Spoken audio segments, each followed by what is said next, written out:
मी अरुण घोडके. शिवचिंतन.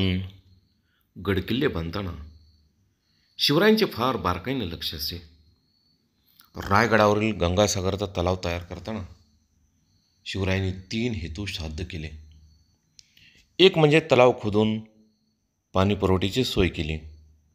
दुसरे म्हणजे तलाव खोदताना अनायासेच इमारती बांधकामासाठी दगड उपलब्ध झाले. बालेकिल्ल्यातील इमारती बांधताना या दगडांचा उपयोग झाला. आणि तिसरे साध्य म्हणजे तलावाच्या खोदकामामुळे निर्माण झालेल्या खोलीमुळे बालेकिल्ल्याला खंदकाप्रमाणे संरक्षण प्राप्त झाले. रायगडावरील प्रशस्त बाजारपेठ, मंत्र्यांचे वाडे, दारूचे कोठारे, पिलखाना, जगदीश्वरचे देऊळ यावरून शिवकालीन गडावरील वास्तूंची कल्पना येते. रायगडावरती राजधानी नेण्यापूर्वी राजगड बालेकिल्ल्यावरती सुद्धा सदर, बाजारपेठ यांच्या सोयी शिवाजी महाराजांनी केलेल्या होत्या.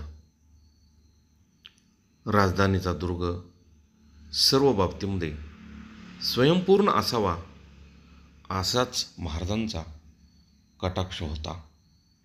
प्रत्यक्ष किल्ल्यांच्या इमारतीविषयी अमात्यांनी महत्त्वपूर्ण सूचना केल्या त्या अशा: गडाची इमारत गरजेची करू नये.